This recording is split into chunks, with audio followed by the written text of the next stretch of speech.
Mas deixa eu voltar um pouquinho, né? A gente falou agora sobre a transição do conteúdo. A maternidade sempre foi um sonho? Você sempre quis ser mãe? Nossa. Era a única certeza da minha vida. Só. Eu não sabia mais de nada. E, de novo, acho que por essa conexão com a minha mãe. Eu tinha um negócio... Eu não sei se... eu acho que não é por ser pais separados. É porque ela é bem intensa, assim, sabe? E é engraçado, ela sempre trabalhou demais. Ela nunca ficou em casa comigo. E você vê como a presença dela sempre foi forte, independente dela estar ali no... Óbvio que ela estava comigo, ia nas festinhas e tal. Mas trabalhava pra caramba, trabalhava né? bastante. Então, bem interessante. Mas mãe era a única certeza. Eu nunca sonhei com casamento, assim, tipo... Sabe, assim, eu não imaginava festa, nada disso. Engraçado que eu sonhava em ser mãe e sonhava com casamento. Olha. Mas falava pra minha mãe, mas se eu não casar, porque tinha isso, né? Eu era bem aquém do meu tempo. Se eu não casar, eu vou ser mãe independente. Minha mãe, cala a boca. Minha mãe crente, isso, né? Minha mãe, cala a boca, mãe independente, tá louca? Eu falei, vou, porque eu quero ser mãe. Eu também falava isso. Eu queria ser louco, muito, né? Mãe. Eu acho que também, pelos meus pais serem separados, eu falava, tá bom, então não precisa de marido, né? Ai, mas isso é uma certeza. E eu tento como que foi honrar esse meu papel que Deus me concedeu. Como foi essa tua experiência de tentante? Porque tem pessoas que acompanham desde muito tempo, mas tem pessoas que chegaram de paraquedas bem depois, né? Nossa. Um dos anos mais difíceis da minha vida. É que não tem com o que comparar. Porque não dá para comparar com algo material. Porque o material, você meio que corre atrás. E não quer dizer que vai dar certo, né? Eu sei que tem um monte de dificuldade. Não tenho com o que comparar, entendeu? É uma coisa... só foi por Deus, pela minha fé. Não tinha outro caminho. E, no fim, o nosso caso era simples, mas a gente não tinha recursos financeiros, porque o nosso caso era infertilidade masculina. Então, se o problema é com o homem, precisa de um espermatozoide, né? Bom, assim, teoricamente. Sei lá, se tiver uma meia dúzia, já é ótimo, porque você precisa de um espermatozoide. E se eu estou saudável, meus óvulos também, é bom. Só que também eu buscava muito a palavra, como eu te falei, eu sempre buscava a palavra para confirmação de tudo que eu faço e tal. E Deus falava, não. Deus falava, não faz. Eu não tinha dinheiro, tudo bem. Mas assim, às vezes eu falava, vou buscar alguma coisa. Deus falava, não. E 7 anos. Hoje, quando eu falo, se você pensar daqui 7 anos, vou ter uma coisa só daqui 7 anos. Hoje em dia, ainda mais, né, tudo imediatista, você fala, caraca, 7 anos é muito longe. E aí, muitos desafios, eu e o Ricardo, assim, no casamento, em vários, sabe, passamos por altos e baixos, aí desafios aí, no trabalho, daí coloca isso, até na nossa relação, porque quando você está sempre tentando, tem uma hora que vira obrigação, né, o relacionamento íntimo. Então, você, tipo... Nossa, amiga, eu passei por isso. Né, a gente está sempre, dessa vez vai. Aí faz o teste de ovulação. Então, teve bastante desafios no meio do caminho, assim, também entre nós, sabe, assim, nessa espera. O bom é que, às vezes, quando eu estava mais fraca, ele estava mais forte, né, e vice-versa. Então, isso ajudou. O meu trabalho me salvou. E foi, de novo, minha mãe que falou. Porque quando eu estava passando por isso, ela falou assim, você tem que arrumar um hobby, você tem que arrumar alguma coisa para você fazer. Eu, mãe, não tenho dinheiro para ficar... O que eu vou fazer, né? Porque tudo eu pensava, precisa de dinheiro. Ela, não, se vira, acha alguma coisa que você gosta, coisa que você não ia conseguir fazer se você tivesse filho. Olha como Deus trabalhou na minha vida. Se eu tivesse tido filho cedo, eu nunca ia ter feito um canal no YouTube. Se eu tivesse tido... em que comecei tempo a tentar criar o canal? Exato, porque eu ia estar trabalhando na escola que nem uma louca, ia chegar em casa exausta para cuidar da minha criança. Deus segurou... Nossa, agora... Eu já sabia disso, mas quando eu falo em voz alta... E Deus não permitia. Deus falava não na palavra. E quando eu fiz in vitro, foi minha mãe... Olha que loucura. Ela foi numa cabeleireira que falou do meu médico para ela... E minha mãe sentiu uma alegria. A gente já tinha falado de in vitro várias vezes. Tipo, esse era um assunto, imagina, diário na nossa vida. Pra quem é tentante, né? E não sei por que a cabeleireira engravidou, né, com esse médico. Dela, Janete, eu tô grávida, não sei o que. Minha mãe, que legal, parabéns. Daí ela contou toda a história de infertilidade. E esse médico da minha mãe. Me dá o telefone dele. Só que minha mãe também estava com medo, porque ela sabia que eu tinha buscado sempre a palavra e Deus tinha falado não. E vai contra o que Deus está falando, né? E a gente é temente mesmo, assim. Não vou pôr a minha mão aí onde Deus está falando não. Eu não sei você, eu fico com raiva, fico. Claro. Mas não Nossa, eu saía chorando, falando, Senhor, mas você conhece meu coração. Só que eu não tinha coragem. Olha que loucura. Aí minha mãe me ligou, ela falou assim, tô ouvindo essa história, assim, e ela pediu um sinal também para Deus, que isso eu esqueci que aconteceu, e Deus confirmou para ela se era para falar para mim mesmo, porque ela estava com medo também. Poxa, a Flávia já falou várias vezes que Deus falou não na palavra e tal. Aí ela pediu um sinal, Deus confirmou para ela. E quando a minha mãe me contou de toda a história desse médico, não sei o quê, aí eu senti uma alegria, mas eu tinha medo, não sentia. E aí eu falei, bom, vou buscar a palavra. Mas foi um negócio, foi bizarro, assim, tipo, noite e dia, sabe? E aí eu também não tinha dinheiro. Aí minha mãe falou, e eu vou pagar para você. Aí eu, quê? Você sabe, é caríssimo. Era 20 mil reais na época, hoje é mais caro. Mais caro. E tinha que pagar passagem, porque ia ter que ir pro Brasil. Foi uma coletiva. Meu tio, Cleiton, me deu milhas para pagar passagem. Aí depois eu descobri que minha mãe fez empréstimo. Ela não tinha. Ela foi no banco. E fez um empréstimo. 20 mil reais, gente. É muito dinheiro hoje. Era muito dinheiro lá atrás. E, tipo, ela só... Imagina, isso que é... Essa coisa da maternidade, né? Desse amor. E ela foi e fez empréstimo. Eu paguei ela, glória a Deus. Na verdade, depois ela me contou e ela tinha falado que ela me deu, não era para eu pagar, mas eu fiz questão, tipo, porque Deus me abençoou, depois eu consegui pagar ela. Então, e aí foi tudo dando certo, Você entendeu? buscou na palavra e Deus confirmou? Aí Deus confirmou. Nossa, que incrível, né? Tem gente que não acredita, cara. Não, Evelyn, eu só tenho hoje minha audiência, tudo, porque eu fiquei 7 anos fazendo os vídeos, indo e aos pouquinhos, crescendo a audiência. E depois que estava pronto, aí Deus falou, agora vai. Agora é o momento. E como Deus usou a minha vida, a vida da Vitória, né, os ensinamentos, porque também, esses 7 anos eu fiquei aprendendo muita coisa, né? Muita coisa, tanto da vida como sobre educação, né? Nas salas de aula, porque eu tinha tempo, então eu trabalhava, eu era babá, eu ajudava os filhos dos meus amigos. Isso é verdade. Então, foi todo esse... se eu tivesse tido filho 7 anos antes, eu não ia saber o que eu sabia depois. Hoje, falando assim, é uma coisa... Nossa...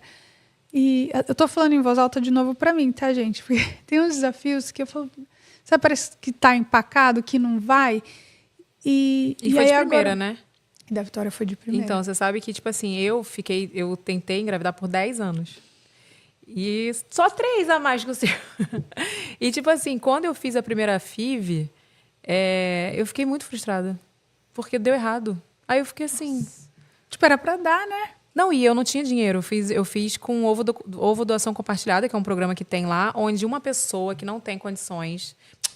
uma pessoa que tem condições, ela arca com o seu tratamento para você que não tem condições e você doa parte dos seus ovos para ela, metade, meio. Se eu tive, sei lá, 15 ovos, metade, entendeu? Uau.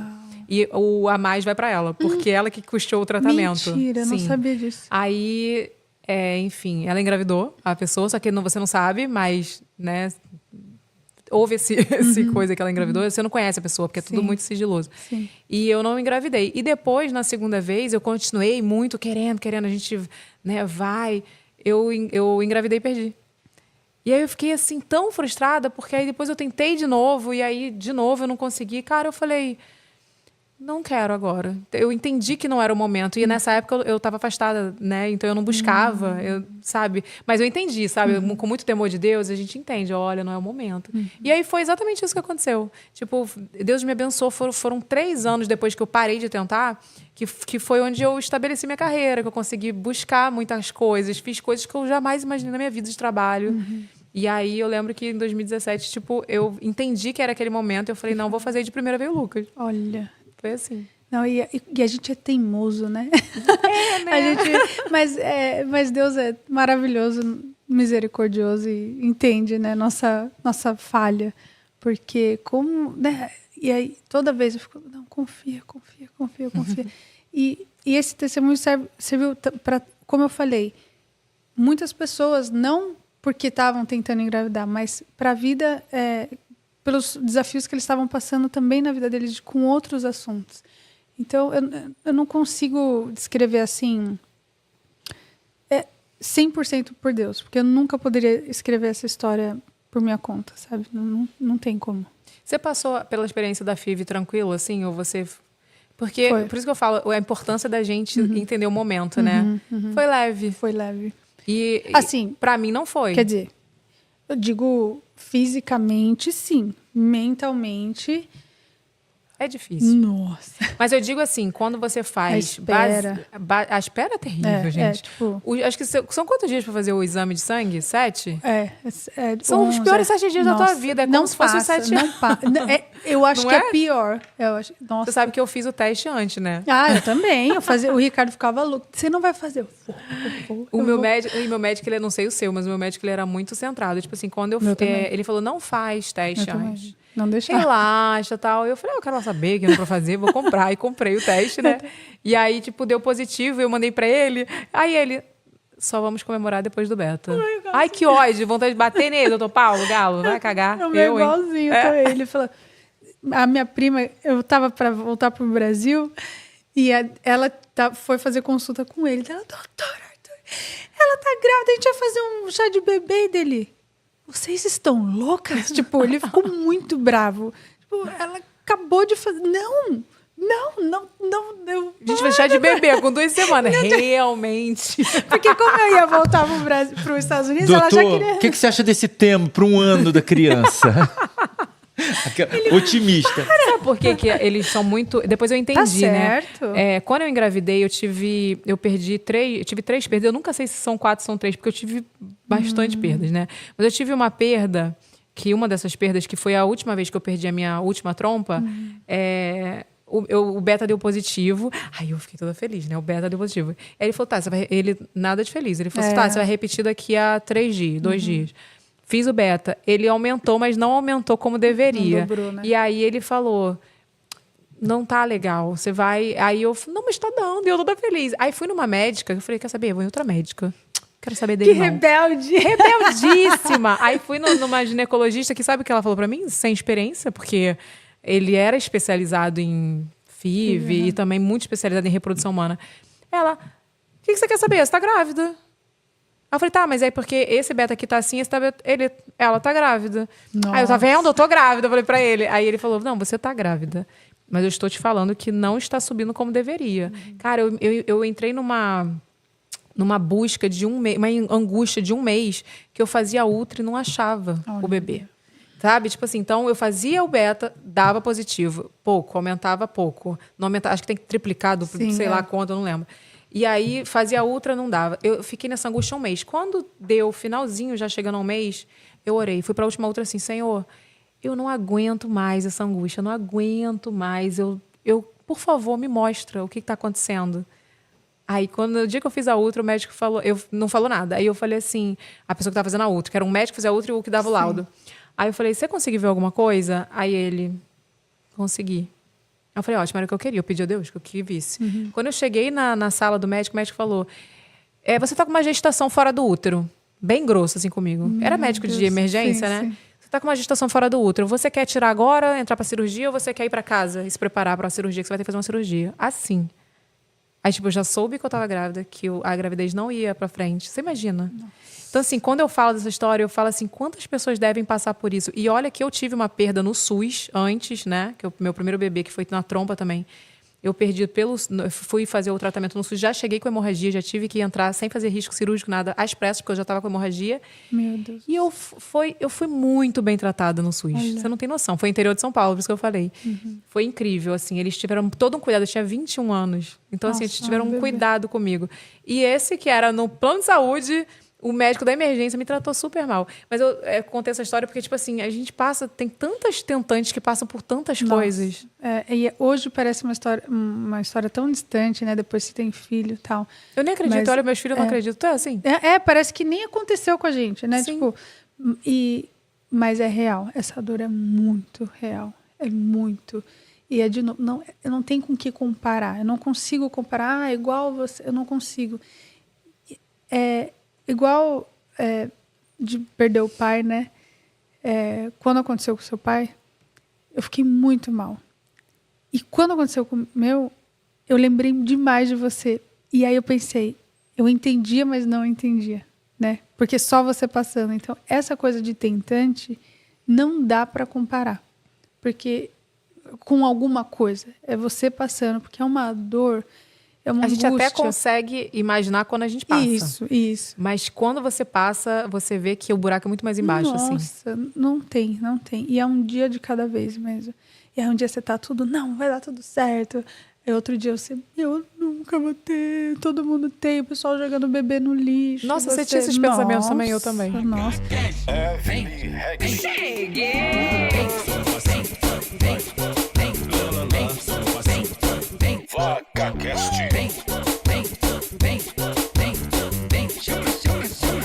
Ela chegou com muito entretenimento. Esse é o VacaCast que está acontecendo.